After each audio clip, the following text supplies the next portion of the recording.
When will they start announcing Switch successor games? This topic has picked up traction recently online since Shuntaro Furukawa's announcement of the Nintendo Switch successor's forthcoming announcement. That statement from the Nintendo president was very clear that the June Nintendo Direct would not feature any mention of the successor system. And I don't think Nintendo are lying or being evasive at all. For one thing, it would undermine the word of the company president and open them up to endless speculation going forward if they did drop some surprise announcements about the Switch successor. For another, it's strategically unwise, as they really need to be focusing their fire on the Switch holiday season, at least in terms of hardware. However, releasing news of a game is another matter. When they finally announce the new system, they will want to showcase a deep bench of games. But there's a risk in announcing too much at once. Let's say that for the new system they have a new Mario title, a new Mario Kart, a new sports title, a new Splatoon, a new Monolith Soft title and a new Warriors game, all ready to showcase in an early advertisement. Now, all of these games are having to share article space and social media oxygen with the new console itself around launch just because of when they've scheduled the announcements. And that's fine, except it means there's a huge opportunity cost. The cost being that they could have multiple publicity bombs going off through the months leading up to the system by releasing at least a few of these announcements separately. With Switch, they didn't have this problem to the same degree because Mario Kart 8 and Splatoon were effectively pre-announced by being released on the Wii U. Granted, Splatoon 2 eventually turned out to be a sequel as opposed to a reiteration of the previous game, but with Breath of the Wild already having been announced, Mario Kart 8 Deluxe being a known quantity, Splatoon being at least somewhat known, the big surprise announcement of the Switch launch in terms of their first-party offerings was Super Mario Odyssey. If you're Nintendo, by doing this, you give the gaming media just one major new game to latch onto alongside the announcement of the new system. And I do think it is in Nintendo's interest to start this pre-announcement project, well, anytime now. I think there's evidence they've already started doing that. Pokemon Legends ZA is almost certain to be showcased in the likely August Pokemon Direct, and so if and when its gameplay footage appears in a teaser for the next console, it will be exciting, but it won't steal attention from other games that they want to showcase. If they do a Metroid Prime 4 update beforehand, that would also make sense to fill out a Switch successor trailer. But first, let's look at whether Nintendo would feel the need to announce a new title this early. Surely this isn't very consistent with their previous secretive approach. My argument though is that contrary to perception, Nintendo has actually shown a fairly consistent track record for long announcement windows on some of its very biggest franchises, but only with very specific reasons. 2019 saw the announcement of the Breath of the Wild sequel, and while I'm sure they didn't anticipate it would be nearly 4 years away, I'm sure they thought it was at least 18 months off when they made the announcement. 18 months was also roughly the window of time it took Animal Crossing New Horizons to power onto the Nintendo Switch, albeit after a delay out of 2019. Splatoon 3 similarly was trailed a little over a year in advance. Nintendo is pushing towards shorter hype cycles and can afford to do this because of the success of the Switch. It makes sense if you think about that overall strategy. If you capture people's attention with a game that's not out for a year or two, people will notice it, but it won't drive purchasing. Instead, with an install base as vast as the Nintendo Switch, if you capture people's attention focusing on something that is immediately coming to market, or even a past game that's a surefire seller, say additional marketing to Super Smash Bros. Ultimate or Mario Kart 8 Deluxe, then you can drive sales in the moment. Hype for the future has its place, and in the early days of Wii U they certainly announced a whole load of titles, so keen were they to show that more games were coming to a system which had not had the strongest of launches. But keeping that shot in the locker is all the more reason for Nintendo to keep their powder dry right now. However, because Splatoon, Zelda and Animal Crossing have very specific, dedicated fan bases as well as a broad appeal, it is possible to tease these games early and build engagement with customers who will keep checking back for news. Articles will keep being written and, dare I say, YouTubers will still keep making videos. You won't just get this kind of hype if you do an early announcement of, say, Mario Party or even something like Metroid. Mario Party games are too casual in nature and Metroid fans are just too small in number. There's a limited number of games that can generate that kind of engagement effect.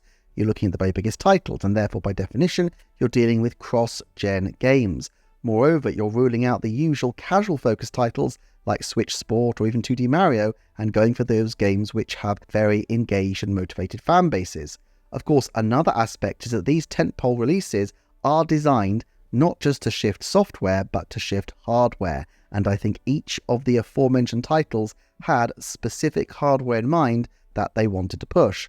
The Switch Lite was absolutely ideal for Animal Crossing, and indeed Animal Crossing New Horizons needed multiple switches if you wanted to play multiple islands. Luigi's Mansion Dark Moon was a hit on 3DS, so it made sense as a launch window title for the Switch Lite as well. Meanwhile, check out the original Switch OLED trailer which featured Splatoon 3, helping to showcase the OLED's new online capabilities, and Zelda Tears of the Kingdom footage, even though both games were at that point still a rather long way off. I think Nintendo would happily have kept these games under wraps if it weren't for the need to fill their advertisements for hardware with exciting looking software products that they start teasing a year or more before launch to ensure that people are incredibly hyped when the hardware announcements come around. And while it's tough to release footage of a successor console title, especially when you promise not to discuss the successor at all bets are off when it comes to those cross-gen titles. I do expect that the Switch successor will include at least one cross-generational first-party game, and if this is the case, it's perfectly plausible that they could announce a cross-gen title in the June Direct, and I'm going to call that now as having a 30% chance. Now, to be fair, this isn't something that we can say definitively, as Nintendo have historically been quite parsimonious with cross-gen releases. In fact, the only launch games I can think they ever released on a cross-generational basis were Twilight Princess and Breath of the Wild, and given that no original Zelda is around the corner, it narrows down the options considerably. But does not eliminate them. With the compatibility of the hardware and the need to gradually transition over a huge player base, there really is the potential for Nintendo to announce a title that will be for Switch, but will also turn out to have a new version on the successor console. Of course, if the Switch successor upgrades Switch games natively, then these need to be pretty big titles to justify two different retail releases. Although Nintendo did do this a little bit with dual releases of Super Smash Bros. On Wii U and 3DS, and indeed the dual releases of Captain Toad Treasure Tracker on the Nintendo Switch and the 3DS. I know many people suspect that they have already done this with the new Pokemon Legends announcement, another title that seems to have a good shot at being cross-generational. Some people identify Metroid Prime 4 as another title bound for cross-generational glory, but I'm still not completely convinced, or rather I can see a dual release potentially, but not necessarily at exactly the same time. The small player base of Metroid Prime 4 would struggle to bridge both systems, and so I feel like they will either use Metroid Prime as a dramatic close to the Switch era, and then perhaps in a year or three reissue the game for the new system as a definitive edition that you just know the intense and loyal hard base for Prime titles will double dip for, or they could just save the new Metroid Prime 4 for the new system and use it as a flat-out flag in the ground for the new console's technical prowess. A core gamer technical marvel title would sit brilliantly alongside other franchises they have at their disposal. I feel at this point there is a 70% chance that Metroid Prime 4 will come to the Nintendo Switch, but only a 30% chance that it will also come to the Nintendo Switch successor at the same time. And of course, if they want to show the way that the new system can jazz up the graphics of existing titles, then Metroid Prime 4 could be a very nifty showcase of that capability. Now, a superb recent Nintendo Land video posited that Nintendo would use the June Direct to announce the next mainline Mario title. I think this remains unlikely, although I'll put percentages to all this in a second. The reason for this, though, is that I don't think the next 3D Mario will be a cross-generational game. A title like that needs to be an absolute technical marvel to showcase the new system. There's just no benefit in holding anything back when you're creating a game like that. Can you imagine Super Mario 64 on the Super NES or Super Mario Sunshine on the N64? Granted, the power differences are not quite so consequential on the games now as they were then, and it didn't seem to do Breath of the Wild any harm to be out on the, albeit terminally ill, Wii U. But I still think it makes very little sense to have a major single-player title be cross-platform. Remember as well how integrated the 3D Mario team at EPD Tokyo are into the hardware development process. Yes, Nintendo is a hardware-software company, so they always think about these two aspects of their business synchronously, but the head honcho behind the recent Super Mario titles, Yoshiaki Koizumi, was also the producer of the Nintendo Switch console itself, and recent Mario launch titles have always showcased bespoke technologies, even if minor ways, such as the cap throwing mechanic in Super Mario Odyssey, and going back to the use of analog triggers to control water, all the way back in Super Mario Sunshine. A new 3D Mario is a calling card game for the new system, a chance to show a title that could not have been done before or by anyone else. Now, Mario is big, so I guess some kind of vague tease could be on the cards. Never say never. They could say that the 40th anniversary of Super Mario is around the corner next year, and so here's a tease, or they could even say a new 3D Mario title is in development while offering very little else. It's a bit early, but I have to say there's still a 30% shot of some mention, even if there's only a 10% shot of any actual video game footage. On top of this, I think the likelihood of mentions of Splatoon are fairly remote. Splatoon 3 has only recently finished after all, and they might think they can keep it selling on the current system. Having said that, there are reasons to believe they might feel it's worth dropping something Splatoon based. Splatoon 3 sales were very strong at first, but with just over 1 million sales in the previous financial year, it's not showing the same legs as a host of other evergreens. Luigi's Mansion 3, Super Mario Party, New Super Mario Bros. U Deluxe, Breath of the Wild, Super Mario 3D World plus Bowser's Fury, Super Mario Odyssey, Mario Party Superstars, Animal Crossing New Horizons, Nintendo Switch Sports, and Mario Kart 8 Deluxe all released earlier and yet scored stronger sales than Splatoon 3. Now, I'm not saying Splatoon isn't a huge franchise for Nintendo. It is, and its very presence on that list of absolutely vast selling titles proves it, and it could certainly drive hype for the next console. But its sales window appears to be front-loaded, and now that the DLC is done, I think they could drop word that the next Splatoon is in development. There is precedent for cutting a previous title off at the knees, although it's not a wholly Nintendo precedent. Pokemon Legends Arceus reinvented the Pokemon formula to massive acclaim when it released at the end of January 2022, and yet it had not even had a month to enjoy a victory lap before the Pokemon Company dropped word that Pokemon Scarlet and Violet were coming down the pipe. Announcing Splatoon 4 now wouldn't be quite as cold as that, and I think it's a 10% chance that we will hear about a Splatoon sequel. I hesitate again because I could see Splatoon 4 being cross-platform. With an online game, cross-platform makes a lot of sense because you get to ensure a very active community of gamers from the off, and if you support the title long-term, you can do so on the most modern version, which therefore gives a soft incentive for people to upgrade their purchases in a year or two. It's also possible that, as with the Switch launch, they could show footage of Splatoon without specifics as to what it is, which would hype up core Splatoon players, but possibly wouldn't be too distracting as an announcement if it didn't show anything that was dramatically different from the previous titles. Still, given how much Splatoon 3 was a huge announcement for them, I really doubt that they'll be so low-key with announcing the next Splatoon again. But while Splatoon is one example of an online title that could benefit from this kind of approach, there is one obvious online cross-gen title for Nintendo, and that is the next Mario Kart. Mario Kart 9, Mario Kart 10, Mario Kart X, whatever it's going to be called, as massive as Switch has been, as massive as Mario Kart 8 Deluxe was, the system has not yet had an exclusive mainline Mario Kart, or not unless you count Mario Kart Live Home Circuit. There is a huge base of people who bought Switch for Mario Kart, and even if all 60 plus million are unlikely to buy the next one on the console, you can bet that many, many millions will. If Mario Kart is a cross-gen title, then it will certainly encourage people to move to the new console, but it will also drive sales of the existing system. And because of the multiplayer elements, people may wish to invest in the cheaper Switch version for multiple people in the house to play competitively, especially if they put this alongside a really good value deal on the Switch or Switch Lite.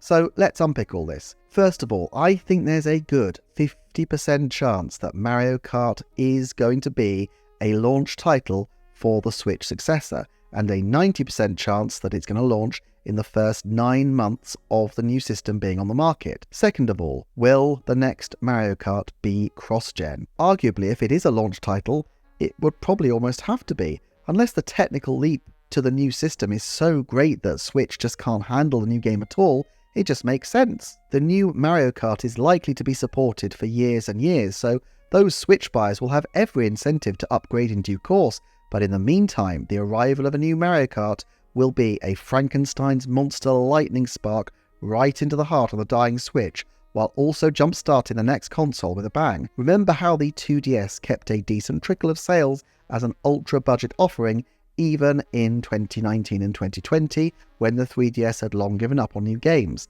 I can see the Switch Lite or even a new ultra-budget iteration of the Switch, shades of the new 2DS XL, similarly continuing to sell and benefiting from not just one but two Mario Kart titles. Now, of course, there is a huge risk here, which is that Mario Kart is evidently a system seller, and by offering it on the previous system, you torpedo its ability to bring people through the door. Except, I don't think it will. Twilight Princess, and in particular Breath of the Wild, proved that consumers overwhelmingly would prefer to buy on the newer system. At one point, there was a higher than 100% attach rate for Breath of the Wild from Switch owners in 2017, as more people had ordered the title than had yet been able to secure a console. And Mario Kart's strength in sales is not just a surge at first, but a long, consistent trend of sales. And recall that even Mario Kart 8 Wii U owners would eventually have been obliged to upgrade for the full experience of the booster course, and I would forecast with 90% certainty that the next Mario Kart game will have extensive DLC, or at least DLC of some kind. Oh, and one more thing, the presence of a new Mario Kart is an excellent incentive for anyone thinking of dropping their Nintendo Switch Online subscription in October, around the anniversary of the expansion pack upgrade, which I guess is when a lot of Nintendo Switch Online consumers will be renewing. It will encourage these people to think again, knowing that they would soon be needing the online service for some next-gen Mario Kart action. None of which means that Nintendo need to announce the new title right now, but why wouldn't they? I'm sure they have a decent-sounding lineup for the holiday period, but they don't have a big piece of red meat as far as we know, and probably they're unlikely to, given how late in the life of the Switch it is. But we know they plan to sell 13 million hardware units this year, and they need to do that somehow. And they're going to desperately need to start building a suite of titles that can fill out an advertisement for the successor console. Pokemon Legends and third-party stuff plus Super Mario is not going to be enough to get the impact they want of a wall of games coming down the chute, making upgrading not just a nice-to-have, but a necessity for the Switch fanbase. They need to start showing these titles now. That, in part, may be another reason for Shuntaro Furukawa's recent timing. If they drop a Mario Kart tease now and then in September do an update showcase, say, on Metroid Prime 4, explaining that it will need to be released on both the Switch and the new system, they would then get to do the full reveal of their new console in whenever they do it, October, November, January, with 3 pre-announced games to showcase in their most glorious 4K form. One more, almost certainly a Mario title, plus maybe something casual like a Switch Sports successor or Mario Party, would give a strong first-party flavour to their initial advertisements, especially alongside a number of third-party diamonds to make the lineup look admirably robust. And then, of course, they can flesh out that roster furthermore in the new year as they start to zone in on the launch of the console. I'm going with a 30% chance here that we get a trailer for the new Mario Kart game in the June Direct. It's not certain, and nor is it necessarily probable, but I do think it is a strong likelihood. Incidentally, a thank you to everyone who has subscribed, liked and commented on all my recent videos. On current trends, I'm zooming in on 10,000 subscribers, which feels like a huge milestone for me. Do take a look at some of my other videos, and I've actually put together a playlist, a Nintendo Forecast Selects, if you will, of videos that I think turned out particularly well, so please check that out on the screen if you're interested. Thank you so much for watching, and I will see you next time for another Nintendo Forecast.